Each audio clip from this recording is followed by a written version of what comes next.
I'm going to try to shine a historical light on our language and tell you a story about the electric vocabulary.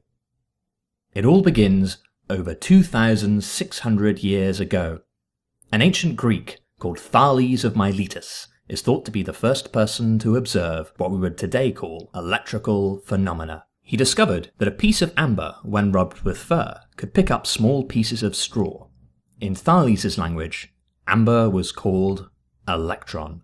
For a long time, that was pretty much all anybody knew about the subject, and nature had to wait around 2,200 years before any new investigations were made into amber's properties. William Gilbert, a 17th century English scientist, discovered that with a careful experimentation, a number of other materials could display the attractive properties of amber. He also found that they could attract objects besides straw. Gilbert named these amber-like objects after the Greek for amber. He called them electrics. About 40 years later, in nearby Norwich, Sir Thomas Browne carried out similar experiments.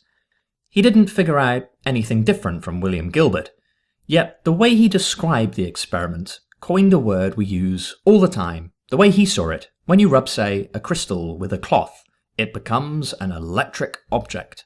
And just as we speak of elastic objects, and say they possess the property of elasticity, electric objects possess the property of electricity. The 18th century French physicist Charles Dufay was the next person to make an important new discovery. He found that almost any object, except for metals and fluids, could be turned electric, after subjecting them to a combination of heating and rubbing. In addition, he found that when two electrics are placed near each other, they sometimes attract and sometimes repel. With this extra knowledge, Dufay found that there were two distinct groups of electrics. Any two objects from the same group will always repel, while a pair of one from each group will always attract. Despite these new discoveries, Dufay's descriptions of the physics are all lost to history. Instead, it is the vocabulary of a charismatic young American that we still remember and use to this day.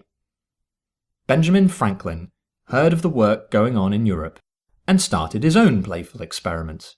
He quickly learnt how to make electric devices that would de-electrify by producing very large sparks. Keen on mischievous pranks, Franklin would often shock his friends with these machines. As he built more effective devices, he likened the act of electrifying and de-electrifying to charging and discharging weaponry. It didn't take long for Franklin and others to realize that it was possible to link these weapons of mischief together. Franklin, continuing with the metaphor, likened this grouping to cannons on a ship.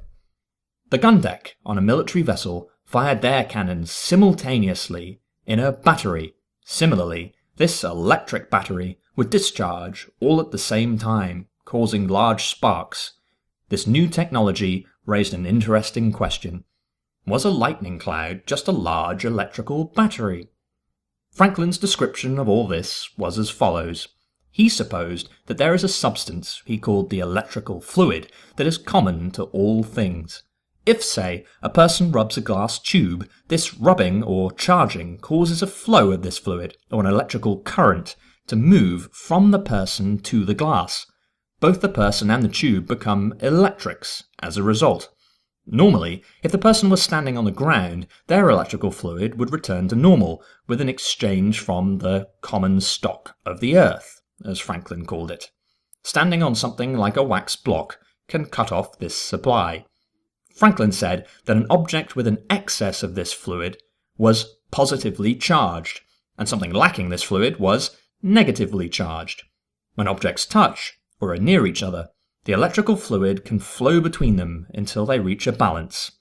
The bigger the difference in the fluid between the two objects, the larger the distance the fluid can jump, causing sparks in the air. And it is the material of the object that determines if it gains or loses electrical fluid during charging. These are Dufay's two groups of electrics. You might have heard the phrase, opposite charges attract, like charges repel. That's why. For the next 150 years, Franklin's theory was used to develop many more ideas and discoveries, all using the vocabulary he invented.